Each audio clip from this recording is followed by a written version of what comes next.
Hi, I'm your host, Laura Nichols, and this is a note from your coach from me, Queen of the Pivot, to you, badass human. This show is designed as a quick dose of unfiltered motivation to empower you to create the life you want to be living, one of authenticity and alignment. It investigates the power of the pivot and helps create understanding of the human journey, all while sharing tales of pivots from my sometimes ridiculous human experience, as well as my 20 years of experience in working with other humans on growth and change. If you are interested in leveling up your life, stay tuned. A note from your coach starts now.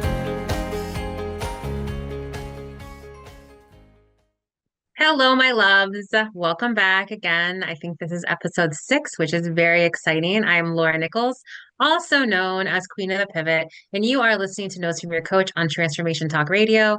Stay with me for the next hour and let me ignite your life with some unfiltered motivation. So each first and third Monday at 12 p.m. Pacific time and 3 p.m. Eastern time, you can find me and I will be discussing some small but potent nuggets of truth from my book, Notes from Your Coach, to help you create the life that you want to be living.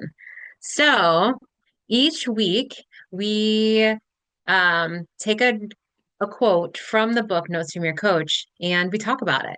And sometimes I do it alone, and sometimes I do it with guests. And this week, I have a very, very special guest with me. And before I get too far into it and what we're going to be talking about, I do want to introduce Risachi to my lovely listeners. And so I'm going to read a bio that Risachi sent to me, but then I want to tell you a little bit about who she is to me in my world. So first off, Risachi is amazing. Thank you so much for being here. Risachi is an experienced scientist, content creator, and serial entrepreneur. Born in Atlanta and raised in North Carolina, she has always been driven by a blend of LGBTQ and American values. She takes pride in contributing to brands, businesses, and organizations that work to improve humanity's overall quality of life through education, e-commerce, entertainment, science, technology, and service work. After graduating from UCLA, she left bioengineering to develop several businesses, including a private tutoring company and personal development brand. Risachi is also a well-known content creator that inspires others to live life, not just exist. She has been recognized for her work in the Daily Bruin, Voyage Raleigh, the In Their 20s podcast, the College for the Culture podcast, and more. When she's not working, you can find Risachi exploring the city, watching her favorite shows, reading a good book, or practicing self-care. I love that so much. That's my girl. Thank So, you. yes, I am so glad to have you here. And you are pretty amazing, I must say. It's funny to have my people on this podcast because when I know you personally, um, it's not that I forget how amazing you are, but like because I know you on a different level, I'm like, oh, that's my friend. Like, listen to how Aw. amazing she is. And so Versace and I met as business owners. We connected with our shared love for the young ones. Being an ex-school counselor and now coach, I still work with teens, and that is the venue through how Versace and I met, right? So, Versace, if you could tell us a little bit about who you are and how this came to be, we would love to hear from you. Yeah, of course. Thank you also for having me as well. I appreciate that. And I'm excited to be here and chat about all the, I know you and I, when we have our meetings, we usually go on our long tangent chats. So it's kind of cool that we're able to put it in this space as well. And kind of share the stories that we talk about and like the lessons, because I feel like you and I bounce off of each other really well and start like you sometimes coach me and you have taught me essentially how to coach you sometimes a It's little bit. it's so true. I've taught you how to coach me right back. But I love that's one dynamic that I don't have with anybody else, I think, in my life. That also I'm really grateful for that. And I've learned a lot from our relationship, both personally and professionally. Like you said, us starting as business owners, I think was a really cool place to start. And I'm really glad that we met from that. I think it was from a Facebook post, something like, I don't know if it was me or if it was you, but I just remember we went to a networking group for business owners in the Cary Apex area. However, it was a predominant, and they were all fantastic, but it was a predominantly white male space. And Yes. I think of the women, it was like me, you, and one other person in there. to the rest of the group. And I think that's what really started the foundation of our friendship relationship, was that relationship and that situation. But then from that, you actually have been my coach this year as I navigated personal life at the beginning of this year. And that has completely transformed my life. And I know we'll probably talk about that a little bit more, but that has helped me become a better business owner, and I think a better friend and a better partner and just a better human overall. So I'm Yeah. really, And I would add, just to say it, I mean, just you have a better relationship with yourself now. I mean, from all of the discussions that we've had, the most important thing that has come out of it is sort of an honoring of yourself and sort of being able to see your growth and honor yourself. And I think that that's why I'm so excited to talk about today, because I know you had a little bit of a hard time picking which quote we were going to go on. And so Versace actually sent me three. And then I ended up choosing this one because it so spoke to me about the relationship that we've had in the last year and everything that you have grown through. And then, and, also I have grown through as well. I thought that this was be really relatable for the whole audience. So this week, the quote that we're going to talk about is, we carry every version of ourselves with us throughout our lives. Be compassionate with each version of you. And I think it's really, really important that we like look at exploring all the versions of ourselves that have brought us to this exact moment, right? From the awkward to the bold, like each phase was part of our personal growth recipe, right? Like each version of us has brought us to this point. And then, right, then we get to dream about the future and figure out what version we want to carry with us into the future. And so I think this is a really beautiful topic for us to look at today. So, like, let's set the tone, right? Like, let's think back to a past version of ourselves. So maybe you were all about finding yourself in college, or maybe you were like the quiet kid. I think we all have some sort of cringeworthy, rebellious, or struggling version of ourselves somewhere. Um, but like that person deserves a bit of credit for who we are now. Um, and who we have become. So, like, there's the awkward us that's trying too hard to fit in, the ambitious us that has already jumped through some hoops, setting goals, even if we had no clue where we were starting. Or maybe the stuck us. I know, right? Like, how do we move forward if we struggle with that? So I love that this is one of the quotes that you threw out. So I'm curious to know what it was about this quote that made you say, "Hey, yeah, let's talk about that for the podcast." that is a really good question. Um, I would say that one of the things that adulthood has taught me, or at least I've seen across the whole with most adults, is like this idea of different versions of ourselves. I think that's something you and I talked a lot about this year as well, is like understanding and accepting certain past parts of yourself. But I think the forgiveness that you have to have with those versions of yourself was something that I was really struggling with. And I think it's something that universally a lot of people tend to struggle with. Like you get mad at the awkward version of yourself, or you're mad at the like cringy seasons of life, or you're mad at the failure sides of life, or you're mad at like the relationships you chose to take in that season of your life. And that was something that I had a really hard time letting go of, certain past Mm, versions of myself, and just giving that version of me grace. And it was really preventing and I think hindering and weighing on me in the present, and affecting my ability to like bring the future me into light, because I was so hung up on some of the past versions of myself. And I know that's something we've worked through this year. And I think I have a lot better relationship, kind of like what you mentioned, with myself now, to where I don't carry as much judgment and therefore not as much weight anymore in that way. And that's been very freeing. And my hope would be that more people find that type of freedom within themselves, to like forgive themselves and to like embrace all parts of themselves, the good and the bad, which I think the bad is a lot harder to sometimes embrace, but it is a part of us. And I think me, at least coming to peace with that for me has been really helpful. And I love talking about that. And I know you and I's stories kind of are very different, but are also very similar in that way. And I think when we've talked, that's something that you've also been navigating as well. And so it felt like something that we could all work through together. yeah, I think you're so right. And I love the idea that we all have that in common, right? We all have lived lives up until this point, and there's things that are cringe, and there's things that we look back on and maybe want to like laugh at a little bit. And I think sometimes we can soften that. You didn't call it shame, but I'll call it shame or disappointment or something about a decision that we made in the past or that a past self showed up in a way that we wouldn't want to show up as now by looking at it through the lens of curiosity and then like the cousin to curiosity, which is like almost humor. So like I wonder if there's like a part of you, is there a version of you that you look back at and like you could have a little bit of humor about now? Yes, that is definitely middle school me.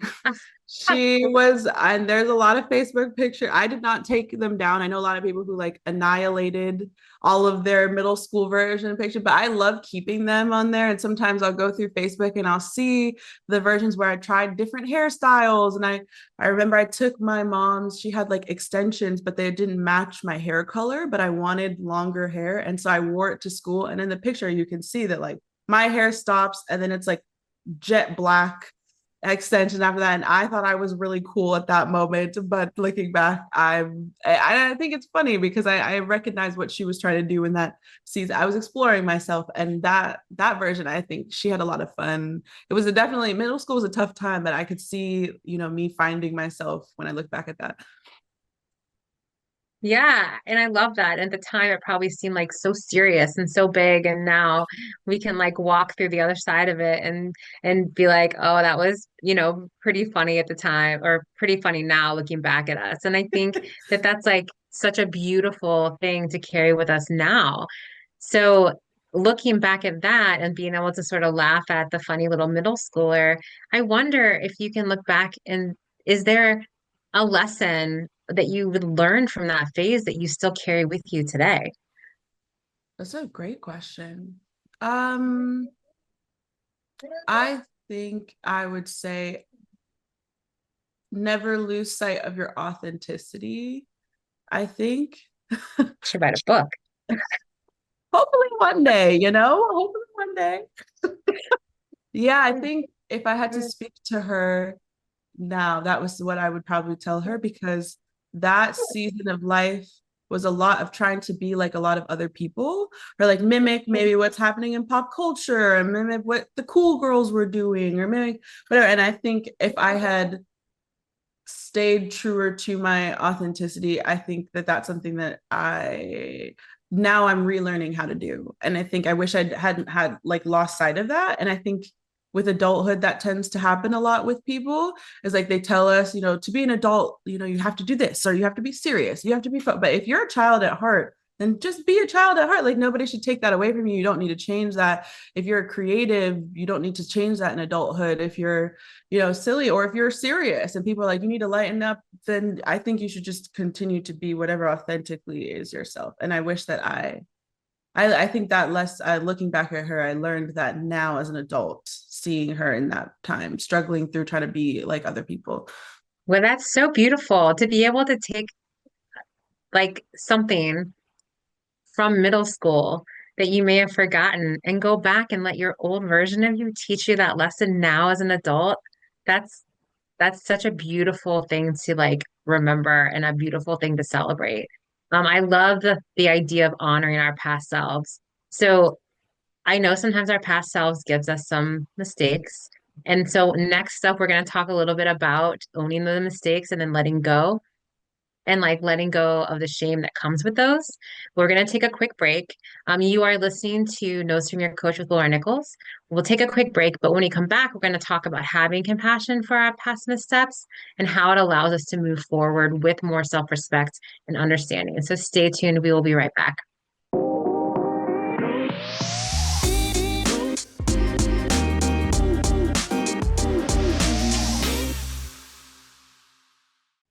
All right, we are back on Notes from Your Coach with Laura Nichols, also known as Queen of the Pivot. And today we are with Risachi and we're talking about all the different versions of us and what it looks like to embrace and honor each of them.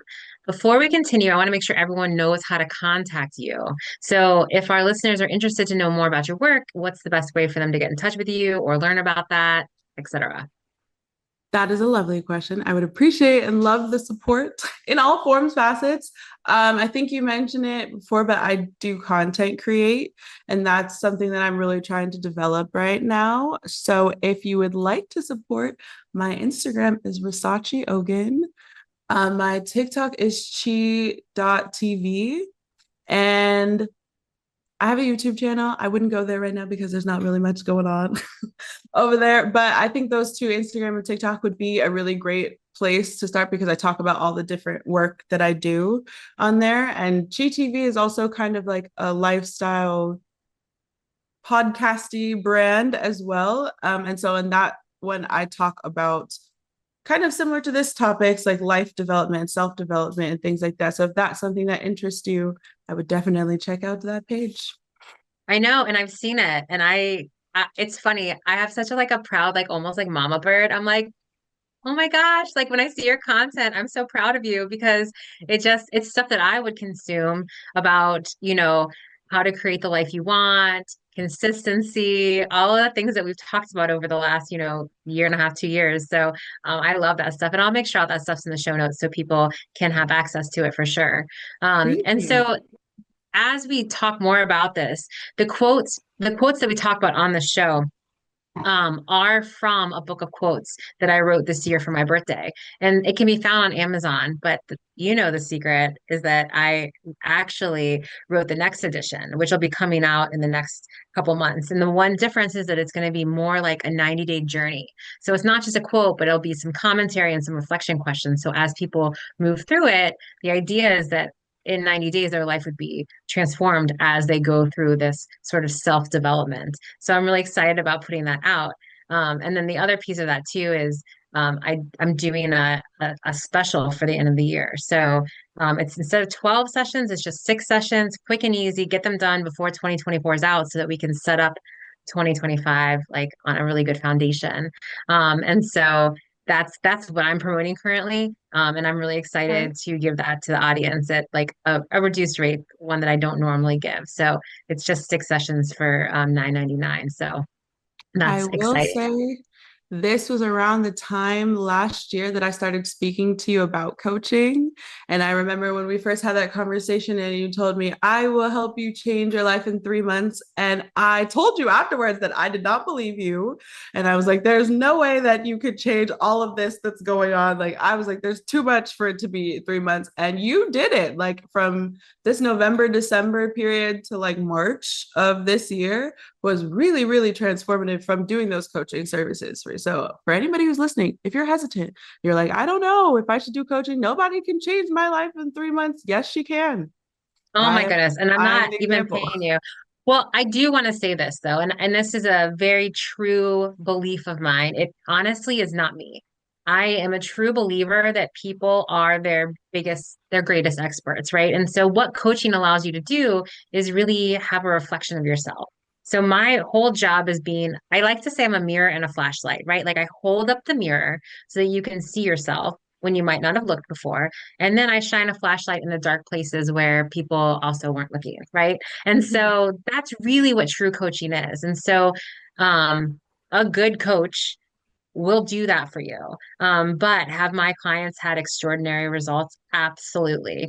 I have some amazing clients and they've put the work in and they do transform their lives. And that statement is my favorite. I've heard it from so many of my clients. Like, I didn't really believe it, but I did it anyway. And look at me now. And so, yeah. Well, let's get into this next section. We're talking about owning up to and letting go of like past mistakes, right? Because we all have those versions of ourselves that are sort of cringy, things that we like to tuck away in our dusty closet. Like, what was I thinking? Like, why do our mistakes sort of haunt us? And why do we have a hard time letting go of them? So, the thing is, like, being a human, mistakes are just given, but they don't define who we are. It's really easy to look back with regret, but compassion is what lets us actually move forward. So let's talk about what it looks like to own up to our mistakes and then release them, right? Like maybe there was a time where we were a little clueless and you stayed in a job for too long, or you ignored your gut and stayed in a relationship that was clearly a train wreck, but we stayed in it, right? And it's easy now to like say, why didn't I see it? Right. but the thing is, like, that version of us was doing the best that we could at the time, right? It's really was doing all that we could to be living in the way that we wanted to. Like, so when I think about this, I think about my past version of me.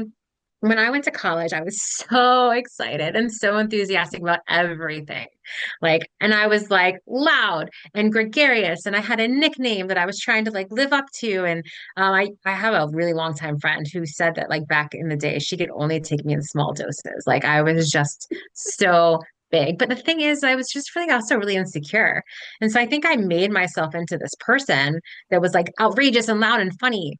And then as I matured and have settled into myself, it cracks me up now because now people on the regular basis will be like, your energy is so calm and inviting.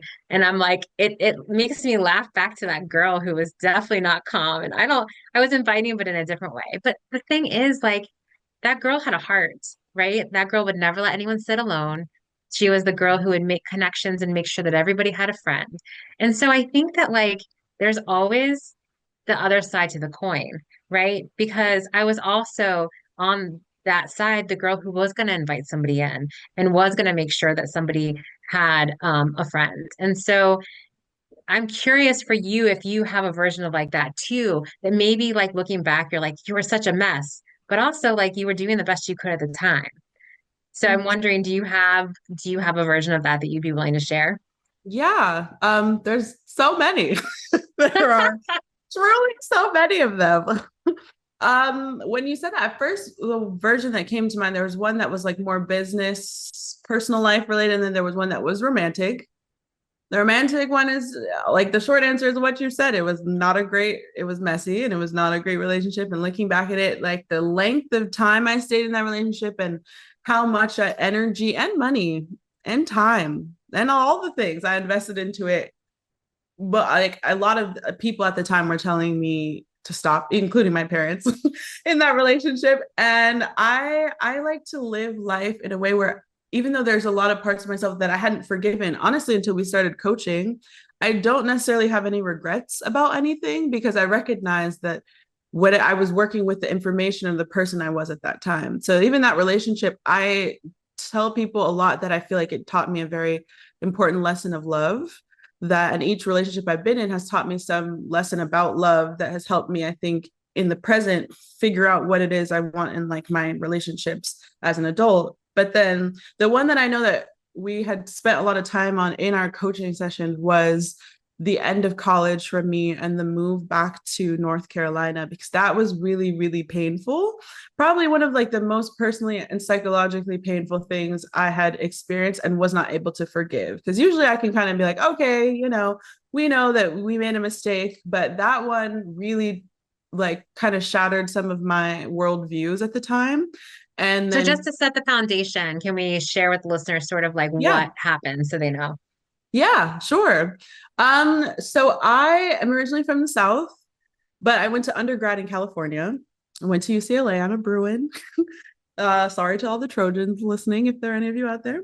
And I loved my time at UCLA. I had a great time. By the time I ended, I had started a business, the business I currently have today. And I had left that relationship. It was my freshman, sophomore year. I was in that relationship. And junior, senior year, I was really focused on myself and things like that. I was feeling good. I had lost a lot of weight. I was building my business and I was working a lot. I started doing well in school. I was feeling good. I was about to graduate. I was like, yeah, I could do this. I'm going to live in LA. I'm going to grow a business. It's going to be great. COVID happened, which I know it rocked a lot of people's lives, not just my own, but that really just disrupted every plan I had for like post grad. Getting a job was hard. I worked a lot of jobs that either like took advantage of me or things like that. And my parents at the time were like, you need to come home. It's really expensive to live in LA, which it is. But we don't want to continue to help support you financially, especially living there. And at that time, I think I was a little too cocky, honestly, but that cockiness is a good thing. But I really believed, like wholeheartedly, would have died on the belief that if you believe in something like a business or a dream or a vision and you're willing to fight for it, the universe will reward you and you will be successful. And so I pushed back, like my uncles, my aunts, my parents, they even got my brother to call me and they were all like, Sachi, this is crazy. You need to stop. Like, this is all expensive. And I continued to stay there until like I physically, financially no longer, like I think I racked up like almost $20,000 in debt from staying there just because I was so stubborn and I really believed. And so when I had to move back to North Carolina, my heart just shattered because I was like, universe, you lied to me. You told, I believe that if you believe in a vision or in a dream and you just work really hard, because I did work hard in that season, that it would give me the fruit that I was looking for to stay in LA, and it didn't. And I had a really hard time forgiving myself for that. I was like, you were really dumb, or like that was not smart, or you wasted so much money and you don't even have a successful business now. And like now you're home, which you swore you would never come home. And it hurt. It hurt. That was different. That was a very different type of pain, like seeing them drag my car back to North Carolina, seeing them pack up all the boxes, especially the way that I pushed back. So that was one, I think, one seasoned version of myself that was hard to forgive. Yeah, yeah, that and I know that story, but still hearing it is still hard and I can hear it in your voice. And so I would love to on the other side of this break hear sort of how you were able to let go of the regret, like all the work that you've done this year to sort of get through that. So we're gonna take a quick break and then when we come back, we're gonna finish up with that and hear from you sort of what work you did to let go of the regret and or shame and then kind of move into the now. So we will be right back.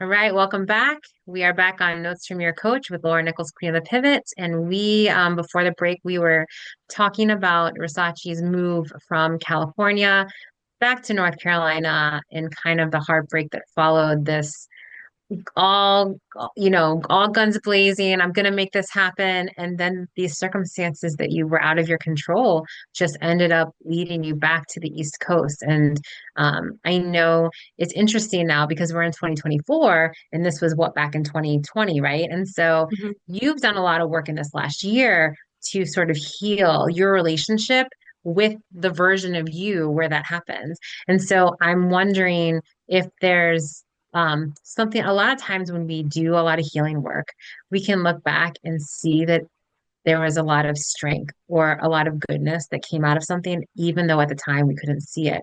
And I'm wondering if, as you went through your healing journey, to work on the regret that you had in that circumstance or the result of that circumstance, really, I should say, sort of hindsight's 2020. Like, what have you seen as a positive from that situation? That's a great question. Um, I would say, like you said, that was in 2020, 2019, and it's 2024. So I would say I didn't really fully, I don't think I fully forgave myself until this year. So it took 4 years of sitting with that and trying to figure out like, and I remember really struggling when we first started to be like, I don't even know how to find, like rectify that situation or find peace with it because it just felt so abrupt. And I mean, I know COVID was part, but also my stubbornness in it. Like I really, the dream, the vision that I felt was true. Like I think a lot of media sells us on that. If you have a dream, quit your job and start a business today and stuff like that. And I really believed like, okay, sure, I don't think it'll come to you, but I think if you work for it, and it really rocked my, like, I think my self-belief a lot and my self-doubt. But recently I talked with my friend, I think actually after one of our sessions, I talked with my friend and I was talking with him about this and just like how to find peace with it. And one thing he told me that I didn't really see about myself until he mentioned it was like, Sachi, the fact that because I fought my family for maybe 8 months for that business, like from maybe March when COVID first came out, I moved back to North Carolina in December. That whole time I was fighting. I was like on the brink. I was homeless for like a month or two, fighting them over that business. And he told me, Sachi, I don't think you realize it, but like that season was showing the characteristic of you that you're a fighter. And he was like, I've known you for so long. He's known me for maybe 10, 15 years. And he was like, I've always known you to be a fighter. And like right now, the past few years after that, things were really cloudy and I was having a really difficult time with finding my inner strength. And he was like, you have it in you though. Like the fact that you fought that hard for a vision that you believed in is something that not a lot of people would do. And that in its own way is its own form of strength. And that's a characteristic that you should bring into the rest of adulthood, that you're a fighter. And I had never thought And about it that way. I think it naturally comes, right? Like you now have this sort of thing on, we'll just call it like, I don't know, I'm making this up, but like a character resume, right? Like now on your character resume, you have warrior, right? You have strength because of that situation. And sometimes when we're going through things, it's hard to see it, or that's the last thing we want to think about is like, how this is making us so much more resilient because when you're in the moment, you're just trying to survive, right? But the truth is, all of that hard fought work from then is not something you can just let go of. Like you carry it with you, right? Mm-hmm. And so I think that, like, what a great friend of yours to point that out. Like you now have strength and resilience on your character resume that I'm just coining that, making it up today, that you didn't have before, right? Yeah. And so I think sometimes we can work on being kinder to our past selves, and that's sort of the easy work, but then we have to transition to like how we do that with our current selves, right? And like sometimes that can be really tricky because our present version can show up as really messy or feel really messy, or we feel like we should have things together or things figured out, or we're still a work in progress. And there's all these shoulds that pop up, like I should know this, I should be able to do that. And so, how do we then carry that compassion that we've now extended to our past selves, like into the present? Mm-hmm. And so I'm curious if you have ideas of, now that you've gone through this and you have worked on this relationship and letting go of regret from the past, how does that now inform where you are? How do you show up with compassion for who you are right now? And I know you do because I know you.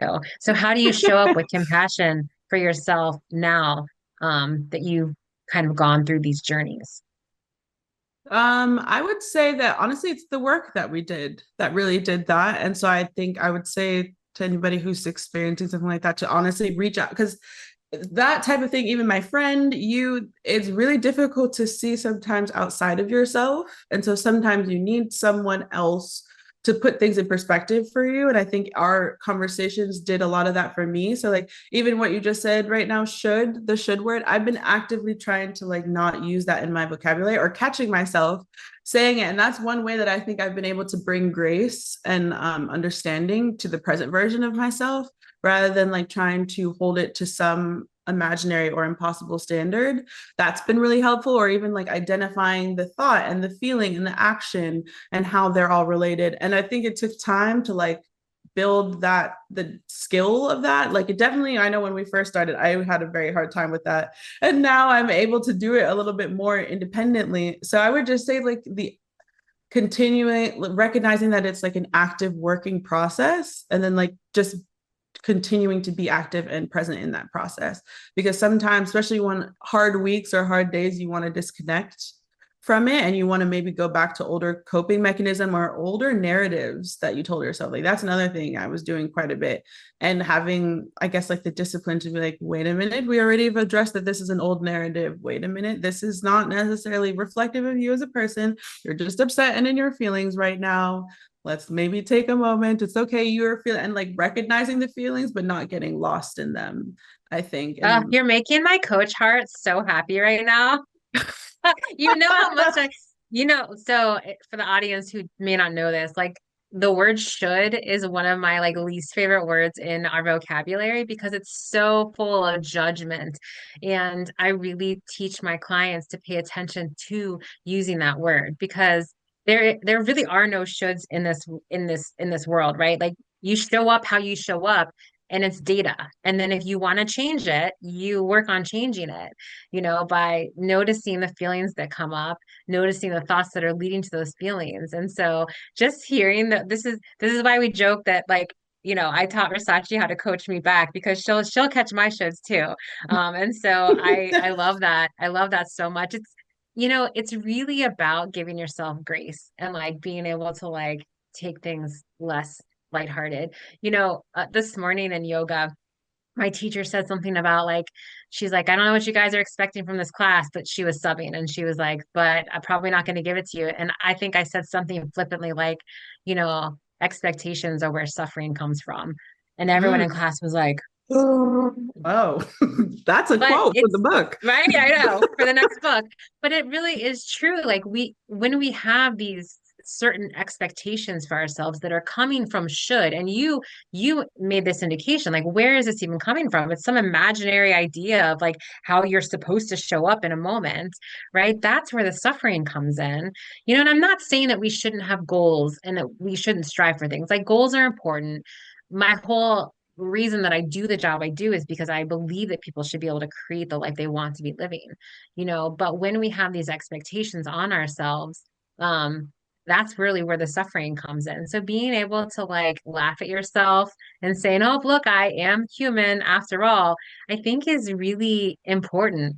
And so I'm curious, now that you've done so much work with me, now you were just saying that like it's easier for you to do it in the moment with yourself. I Mhm. would love to hear what some of those self strategies like sounds like. What are the self-talk strategies that you use for yourself to get through those like, wow, I'm really messy here moments? That's a great question. I think the best example, and I did a video about this actually after we talked because it resonated so deeply because I know you played soccer and I played soccer for quite a long time. And you said something about choosing the type of team that you need for that day. Like, are you more a defense heavy team or an offense heavy team? And that's something that when we first talked about it, I used quite frequently, and then I forgot about it a little bit. And then the other day, it actually came up again for me, and I was like, okay, Sachi, I there was a conversation I needed to have where I wanted to be small, like, or my natural inclination was to be small because I'm used to that. I don't really like being overly aggressive or like heavy conflict and stuff like that. And it didn't necessarily have to be a confrontational talk, but it did require me to be forceful. And I was like really, really anxious and stressing out about it. And I was procrastinating it. And then I remembered I spoke with Laura about this. What type of team do you need today, Sachi? And I was like, you need to be an offense heavy team. You need to be trying to take shots. You need to be a little bit more aggressive if you want to win the game. And with soccer, I know, or any sport or anything like that, I think people know that you can still play really hard and lose, and you can play really hard and win. And so I think that soccer analogy has been really helpful with my self talk because sometimes I will push and I'll still quote unquote lose, but I'll know that like I actively chose the energy I needed for that day to show up the way that I needed to feel comfortable leaving that situation, even if it didn't end with the result I wanted, and vice versa. Sometimes I need to be a little bit more defense heavy and I need to stay back and kind of monitor what's happening and like respond to other people's actions rather than like be on attack mode. And that's been really helpful for me, at least in the way I talk to myself and giving grace. Man, I love that. That's why listen, I come up with some weird metaphors with my coaching clients, but I love that that one stuck with you and you're still using it. Like, it's so true. Like, our little reminders to ourselves, the way we talk to ourselves, that really makes such a difference. Like, it's like saying, I'm allowed to be in this process and I'm worthy of trying to figure out what my soccer team looks like right now, like how I can show up. So, before our next break, I just want to do a quick exercise together. So, this is for you, myself, and the listeners. I want everyone to think about something they're currently working on, like a goal or a personal habit, or just something that they're working on. And I want you to think about the pressure that you might be putting on yourself around that specific thing, right?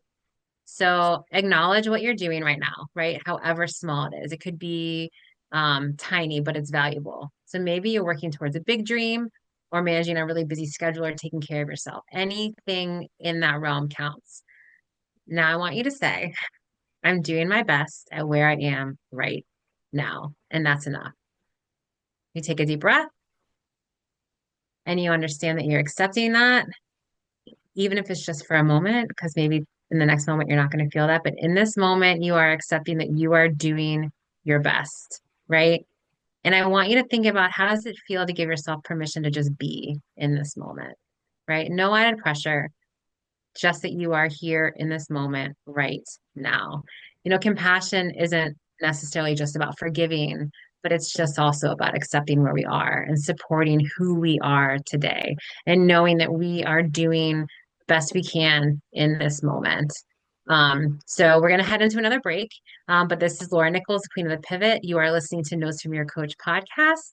And when we return, we're going to get into the future a little bit and how do we honor the future version of us. We'll be right back.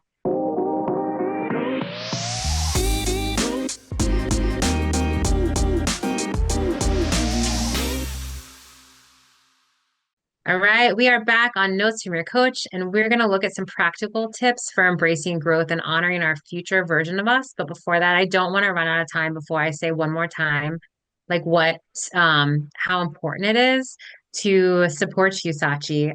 You have supported me so much over the last year and a half, and I want to make sure that you are also getting the same support. So what would you say to our listeners as they are so excited about everything you've shared and want to support you? Well, thank you so much.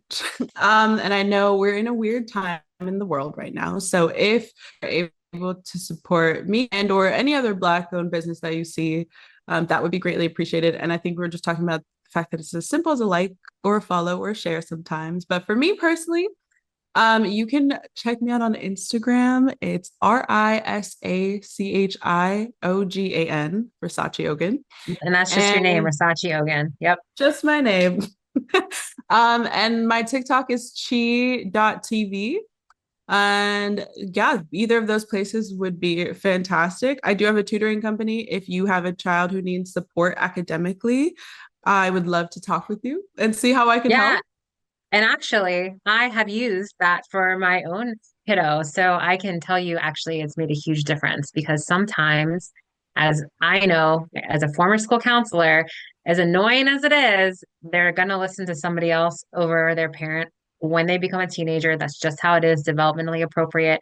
And so it has been such a great thing for my teenager to have somebody who's telling him the same stuff that I'm telling him, but he actually listens to him because he's a college student and my own teenager just thinks that's so cool. So that has been really transformative in my house. So I would encourage any parents who are looking for tutors to look up that part of Versace's professional world, her tutoring business. And also, you're right, it's so easy. All we really need, if you don't need a coach or you don't need a tutor, you really could just follow on social like that and sharing content, right, is such an easy way to support us. And yes, so anything that people can do right now, especially to support all small businesses, but especially Black-owned businesses right now, I think is really important. So as we get back into this, I really want to get into we've talked about the past, we talked about the present, and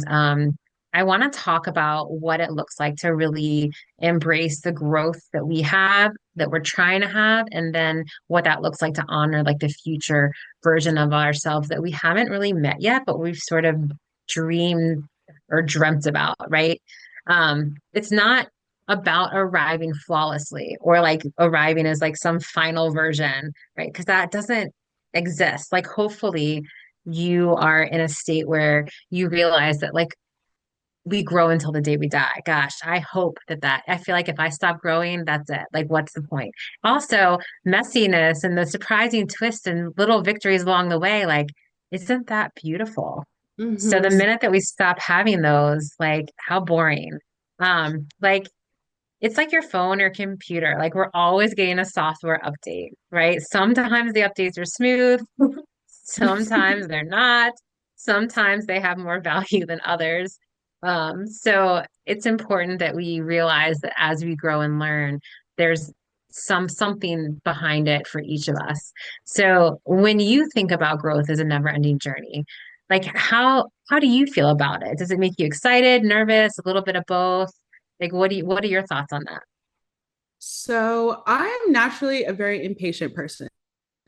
And that is something that I think the universe is forcefully trying to teach me a lesson on patience in this past 2 years, which I'm not a fan, but I get it. So I'm supposed to be a fan to move forward. But one thing I will say that I think is really important for like developing your future self, that if anything, I guess from this conversation with me today, I would hope somebody can walk away with remembering is not to run from periods of stagnation in that growth evolution, because I think when we talk about growth a lot of the time, it just feels like you're just gonna like sprout out of the ground and like abundance is gonna rain all over you and things like that. And that would be ideal. And that would be lovely. But somebody was telling me that like growth is really more like you grow and then you plateau and then you grow again and then you plateau. And that plateau used to drive me insane because I was like, I don't like stagnation. I want to keep growing.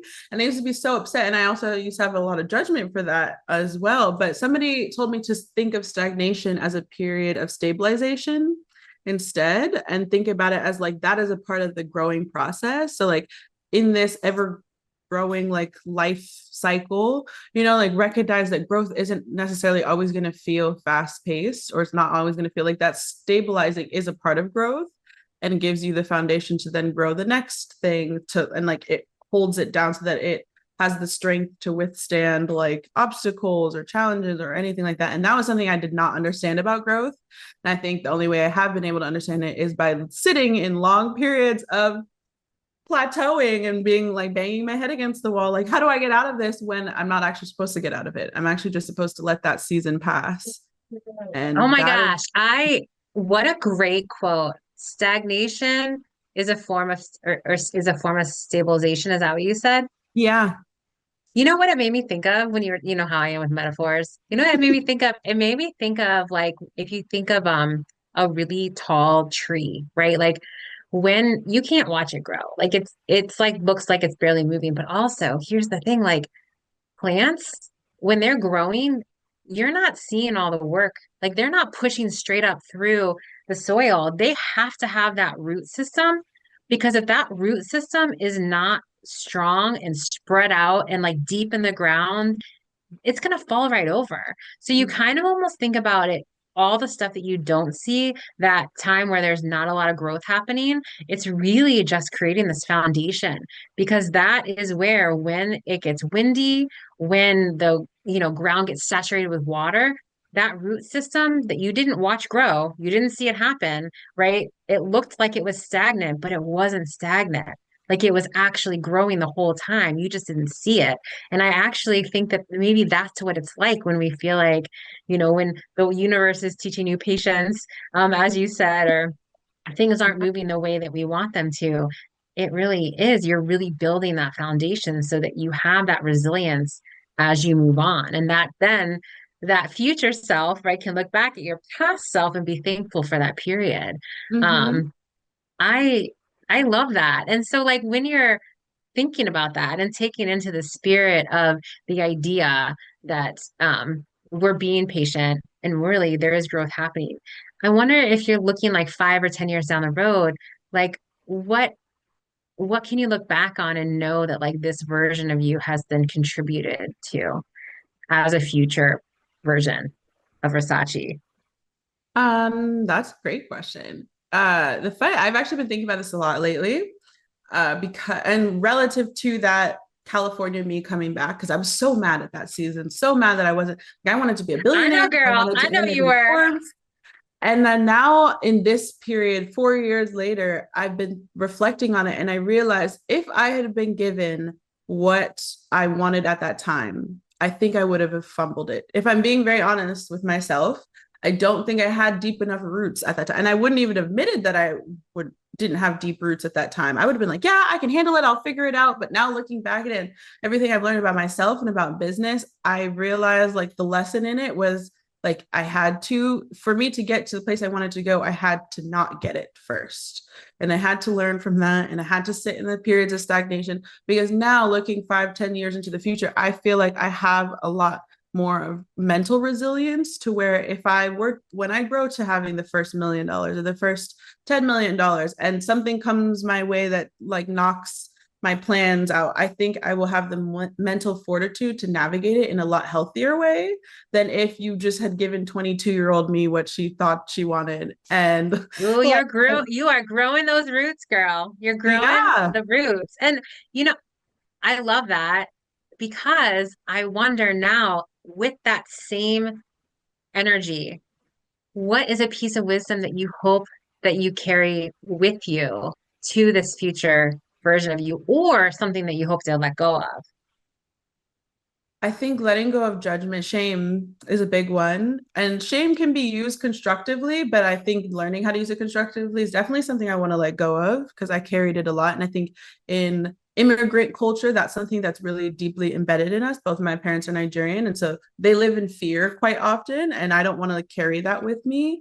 And I think going back to what like we talked about in the beginning, authenticity has really been the lesson I've been learning I think my 20s was meant to reinforce that and going into the next version of me recognizing to it's actually the best thing to be authentic in all seasons of your life. So like when you're in a low season, don't hide from it. I think we like to show like all the pretty sides of things, but like you were saying, growth isn't always pretty. So just like be present and almost like find joy in all seasons, even in like the bad seasons. There is a part of that that's contributing to your overall growth, and just having like the grace and understanding to like allow that to happen and not try to force it to end. I think that's something that I want to carry with me, is just never losing sight of your authenticity, no matter what Uh, season if you're in. you know that I love that. I love the idea of stepping into authenticity. And so as we wrap up the show, I really want our listeners to get a little introspective too. And I want them to think about a piece of wisdom that you'd want to carry forward. So what do you, as our listener, want your future self to remember or hold on to as you navigate your own path here? Maybe it's something like it's okay to take things slow, or you're stronger than you think, or like Risachi said, like remember to show up authentically in whatever season you're in. For me, I think if I was to I think my right now, what I want myself to remember is that everything is temporary, right? Like everything that we are in is temporary, whether it's quote unquote good or quote unquote bad, right? It's all temporary. So just try to be living in the moment. I think that that is what I would want my future self to carry on as we go. Gosh, we have so much more that we could talk about. We are out of time, unfortunately, which is such a bummer. So we'll have to have you back on, Risachi, because this has been amazing and I've had so much fun talking with you. And we always said that we could really record our conversations and put them into a Honestly, podcast. So here we go. But to my beautiful listeners, as you step back into your human journey, please remember this week's unfiltered motivation from the episode, and also pivot boldly and live fully. You've got this. And in case you need a reminder, you are a total badass. Keep rocking it. Until next time, stay true, stay empowered, stay resilient, and remember the power of the pivot. If you'd like to contact me, you can go to my website, Notes from Your Coach, and all my info will be on the contact page. And you can also sign up for my newsletter there. Or if you're interested in the end of the year special, you can find it there. And all of the contact information for Risachi will be there as well. So thank you for tuning in. I had a wonderful time as always. Don't forget, you can always join me every first and third Monday at 3 p.m. Eastern and 12 p.m. Pacific time. Have a great week, and I will see you here next time. Always remember that you are your greatest asset. For more notes from your coach with me, Queen of the Pivot, tune in every first and third Monday at 12 p.m. Pacific on Transformation Talk Radio. Each episode is chock full of unfiltered motivation to ignite your life and focuses on a tiny nugget of potent truth to empower you to take action and understand the power of the pivot. Share this show and share your journey using hashtag Notes from Your Coach. Subscribe and leave a review by visiting notesfromyourcoach.com.